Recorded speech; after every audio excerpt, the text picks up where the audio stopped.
दोस्तों आज के इस वीडियो में मैं आप लोगों को 5 बहुत ही ज़्यादा इंपॉर्टेंट पॉइंट्स बताने वाला हूँ जो कि आप लोगों को पता होने चाहिए before starting stock market trading and stock market journey. Okay, so before starting this video, please like this video and share with your friends and family members. If you are new to our channel, then please subscribe to our channel and press the notification bell icon for latest update. दोस्तों अगर आप लोगों के पास कोई suggestion है या video demand है तो वो आप लोग कमेंट बॉक्स में बता सकते हो। एंड नेक्स्ट थिंग इज़ जो कल वाले वीडियो में डिमांड आई थी उनके ऊपर आपको आगे वीडियोस मिलने वाले हैं। Don't worry. ओके सर, ये पॉइंट्स हमें क्यों पता होने चाहिए इसके ऊपर हम पहले डिस्कस करते हैं। तो first thing is long term तक आप लोग काम कर सकते हो ये पॉइंट्स अगर आप लोग को पता होंगे तो। सेकंड थिंग इज़ स्मूथ रहेगा सब कुछ। ओके, सही तरीके से काम होगा। Okay, and third thing is जो लॉसेस होते हैं ना उनको आप अवॉइड कर पाओगे ज़्यादा से ज़्यादा। ओके, सो हम लोग शुरू करते हैं। The first thing is, first point जो मैं आपको बताने वाला हूँ वो है कि avoid taking loans and taking money from others. दूसरों से पैसा लेके लोन लेके इन्वेस्ट मत करो। ओके, जो आपके पास सेविंग है उसी से इन्वेस्ट करो। एंड सेविंग को भी ना आप डिवाइड कर दो, अपने मल्टीपल सोर्सेस बनाओ। कुछ पैसों को आप स्टॉक मार्केट में इन्वेस्ट करो, कुछ पैसे म्यूचुअल फंड्स, कुछ पैसे आईपीओ, कुछ एफडी में डाल दो, कुछ गोल्ड, अलग अलग सोर्सेस पे। इसके फ़ायदे मैं आपको बताता हूँ। तो first benefit is long term तक काम कर पाओगे। सेकेंड इज़ बहुत सारे सोर्सेज होंगे। थर्ड इज़ पैसा कमा पाओगे। फोर्थ इज़ थोड़ी टाइम लगेगी बट एक जगह अगर लॉस हुआ तो दूसरा जगह ओपन रहेगा, इससे फ़ायदा आप ही का है। ओके, बहुत सारे सोर्सेज आप लोगों के लिए होंगे। तो कभी भी ना इन्वेस्ट अगर आप लोग कर रहे हो 3 से 4 सोर्सेस रखो जिससे आपके फ़ायदे हैं। ओके, बहुत सारे लोग बोलते हैं कि नहीं रखना चाहिए, एक ही जगह डाल देना चाहिए। देखो, एक ही जगह जब हम डालते हैं ना रिस्क बहुत ज़्यादा होती है और इससे जब लॉस होता है तो एक साथ पूरा लॉस होता है, मतलब अवॉइड नहीं कर सकते हम लॉसेस को। ओके, एंड टेकिंग लोन्स, और ये मैं आप लोगों को क्यों मना कर रहा हूँ। देखो, फर्स्ट थिंग इज़ ना, लोन लोगे इंटरेस्ट आएगा और यहाँ पे गारंटी नहीं है कि उसी पर्टिकुलर टाइम के बाद आपका इन्वेस्टमेंट बढ़ेगा, थोड़ा ज़्यादा टाइम लग सकता है। ओके, तो आप लोन, फिर आपको टेंशन होगी कि मैं कैसे रीपे करूँगा, अरे थोड़ा डाउन चल रहा है मार्केट, कैसे पे कर पाऊँगा, नहीं कर पाऊँगा। ओके, एंड अगर आपने किसी से प्रॉमिस करके पैसा लाया कि मैं इतना ज़्यादा रिटर्न्स आपको दूंगा और अगर आप लोग नहीं दे पाए तो again tension. Okay, and specially for VI persons ये और ज़्यादा टेंशन हो जाता है। ओके, सो ये सारे टेंशन रखो, माइंड फ्री हमें काम करना है, स्मूथली करना है, तो ये काम बंद कर दो। ठीक है, एंड अपने सेविंग से इन्वेस्ट करो और मल्टीपल सोर्सेस हमेशा याद रखना, एक जगह मत डालना। मैं आपको ये स्पेशली बोल रहा हूँ, ठीक है, अपने एक्सपीरियंस और अपने नॉलेज से। बाकी as you wish, I am not a financial adviser. ठीक है, this video is for only education purpose और इससे आपको नॉलेज ही मिलेगी एंड मुझे लगता है कि ये पॉइंट्स आपके लिए इंपॉर्टेंट ही है। Okay, and the second thing is, second most important point is don't do जल्दबाजी। ओके, जल्दबाजी आपको कभी भी नहीं करनी चाहिए। एंड मल्टीपल जगह पे अगर आप कर रहे हो, लाइक ट्रेडिंग आप कर रहे हो, ओके देन ओके, मल्टीपल जगह पे कर रहे हो, इट्स ओके।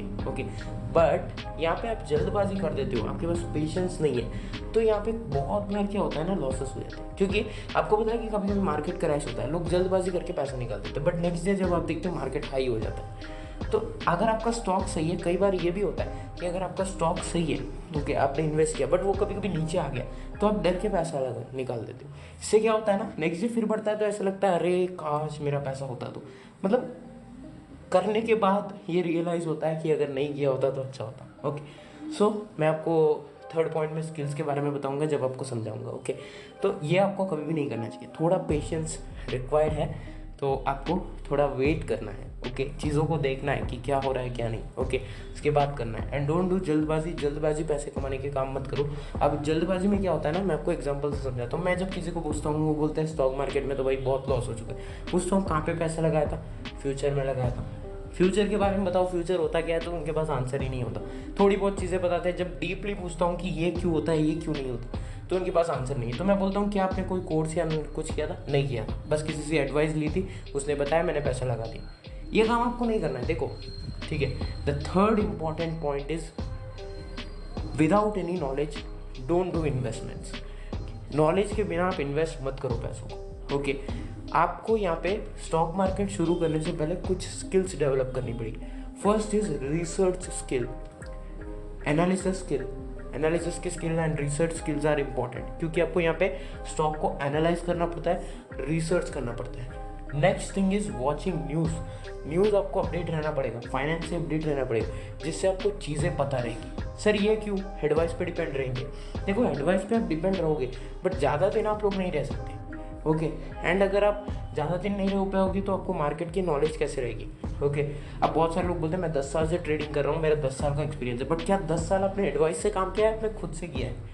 एडवाइस से अगर आपने किया है तो वो कैसे होगा? ठीक है, खुद से अगर आपने किया है तो वो आपका एक्सपीरियंस माना जाएगा, आपको चीज़ें पता है। ओके सो आपको यहाँ पे ये सारी स्किल्स है ना जो डिपेंड करनी है। दूसरों की बातें सुन के या कुछ भी आधी अधूरी नॉलेज से आपको कभी भी इन्वेस्टमेंट नहीं करना है। इससे भी जो है ना बहुत ज़्यादा प्रॉब्लम्स आती है एंड लॉन्ग टर्म तक हम लोग काम नहीं कर सकते, साइड हो जाते हैं। ओके सो ये प्रॉब्लम को कभी भी हटा के रखना है, साइड में रखना है एंड हमें पहले नॉलेज लेनी है। आप इन्वेस्ट कर रहे हो स्टॉक मार्केट में, तो आप जब स्टॉक मार्केट में इन्वेस्ट कर रहे हो तो पहले स्टॉक मार्केट क्या है सीख लो, कैसे काम करता है, थोड़ा डीप नॉलेज जाओ। हो सकता है आपको 1 साल सीखने में ही लग जाए, लगने दो। ओके डजेंट मैटर, लगने दो। 1 साल आपको सीखना है स्टॉक मार्केट को, जिससे क्या है ना जितना ज़्यादा आप लोग सीखोगे उतना ज़्यादा आपको नॉलेज मिलेगा तो स्किल डेवलप होगा तो फिर आप इजीली पैसा कमा पाओगे। एंड स्टॉक मार्केट को एज अ पैशन लेके चलो और मज़ा आएगा। ठीक है, अगर आप ऐसा लोगे ना तो और ज़्यादा मज़ा आप लोगों को आने वाला है। पैसा तो कमाएंगे बट एज अ पैशन करेंगे ना और ज़्यादा मज़ा आएगा। अ fourth point is stock market को कभी भी किसी की बात सुन के या देख के या मोटिवेट होके या कुछ ऐसी बातें सुन के लाइक इसने इतना कमा लिया या कि कोई ज़बरदस्ती कर रहा है तो डोंट स्टार्ट प्लीज़। ठीक है, अगर आपको सच में इंटरेस्ट है, अगर आपको माइंड से लग रहा है कि मुझे करना चाहिए, then only please start stock market. ये इसलिए बोल रहा हूँ ना, अगर आप किसी वर्मा जी शर्मा जी की बात सुन के इन्वेस्ट कर रहे हो, ठीक है, किसी के आपको कंपेयर किया गया है या आपको किसी ने बताया है कि ऐसे होता है वैसे होता है, जबकि आपको इंटरेस्ट ही नहीं है उस चीज़ में, बस किसी ने फोर्स किया है या बताया और आप आ रहे हो, या किसी एडवाइज़र ने आपको फोर्स किया कि आप चले जाओ तो आप आ रहे हो, नो। ओके ऐसा मत करना। ठीक है, ऐसा करोगे तो भी आपको इंटरेस्ट नहीं रहेगा, कुछ भी आप लोग नहीं कर पाओगे। ओके और इसीलिए कई बार लॉसेस के प्रॉब्लम्स होते हैं। बहुत सारे लोग ना मुझे बोलते हैं आप स्टॉक मार्केट करते हो, मुझे बस बेस्ट ऐप बता दो, बस इतना ही, उनका काम इतना ही है। उसके बाद जो मर्जी वहाँ पे पैसा लगाते हैं, फिर कुछ दिन बोल दिया था लॉस हो गया। उनका इंटरेस्ट नहीं था, बस मुझे देख के या किसी को देख के। ओके सो ऐसे काम मत करो, देखा देखी मत करो, देखा देखी बंद करो। अगर आपको सच में इंटरेस्ट है, really you are interested, then stock market is for you. क्योंकि जब आपको रियली इंटरेस्ट होगा ना, रियली चीज़ों को अच्छे तरीके से एनालाइज भी करोगे एंड अच्छे तरीके से आप लोग काम भी करोगे। एंड अच्छे तरीके से जब काम करते हैं हम लोग तो हमारे पास पैसा भी आता है। वेरी इंपॉर्टेंट पॉइंट था ये, इसको अंडरलाइन करना। ओके एंड जब आता है ना मज़ा, देखो मज़ा कब आता है? जब इंटरेस्ट आता है। ओके इंटरेस्ट से हम लोग जब काम करते हैं तभी मज़ा आता है। Okay so this is the very important point. Fifth last but not least, कभी भी चीज़ों को एक्सेसिबल तरीके से काम करो। ओके पहले इन्वेस्ट करने से पहले देख लो कि वो ऐप या वो वेबसाइट हमारे लिए एक्सेसिबल है या नहीं, विद स्क्रीन रीडर्स। ओके इससे क्या होगा ना, आपको पैसा इन्वेस्ट करने के बाद प्रॉब्लम नहीं आएगी। ओके नहीं तो फिर again go to cited people, ask them, okay show them, फिर किसी से एडवाइस लो, फिर किसी के पास जाओ, ये सब चीज़ें ना फिर प्रॉब्लमेटिक हो जाती है। ओके सो इससे अच्छा आप इन्वेस्ट जब कर रहे हो तभी आप लोग थोड़ा बहुत देख लो कि वो ऐप हमारे लिए कितना ज़्यादा एक्सेसिबल है भी कि नहीं। ओके सो इससे क्या है ना, ईजिली आप वर्क कर पाओगे। ओके एंड मैं जो आपको चीज़ें बताऊंगा सारी एक्सेसिबल बताऊंगा, तो आप मेरी चीज़ें अगर आप लोग चाहो तो फॉलो कर सकते हो। ओके ये आपके ऊपर है फॉलो करना है या नहीं, बट मैं आप लोगों को नॉलेज दूंगा जो कि मेरे पास है, जो कि मैंने सीखा है, जाना है। ओके वो चीज़ें मैं आप लोगों को बताऊंगा। वैसे तो बहुत सारी चीज़ें हैं बट आज मैंने आपको 5 बहुत ही ज़्यादा इंपॉर्टेंट चीज़ें बताई हैं। आई होप वीडियो आप लोगों को अच्छा लगा होगा। ये वीडियो बहुत ही ज़्यादा educational purpose and knowledge purpose के लिए बनाया गया है। ओके सो इससे आप नॉलेज ले सकते हो, कितना यूज़ करना है, कितना इम्प्लीमेंट करना है, सब कुछ आपके ऊपर है, ओन डिसीजन है आप लोगों का। तो आप लोग लेना चाहो, मेरे पॉइंट्स को फॉलो करना चाहो, जो चीज़ें मुझे पता है वो मैंने आप लोगों के साथ शेयर किया है। बाकी सब कुछ आप लोग कमेंट बॉक्स में बताना कैसे लगा, और बाकी तो आप लोग को आई थिंक बहुत सारी चीज़ें समझ में आई होगी, क्योंकि मैंने बहुत ही ज़्यादा डिटेल में समझा है और मैंने आप लोगों को बेसिक चीज़ें समझाई है जो कि आप लोगों को पता होनी चाहिए। तो मिलते हैं फिर किसी नए वीडियो में, तब तक के लिए bye bye, take care and Tata.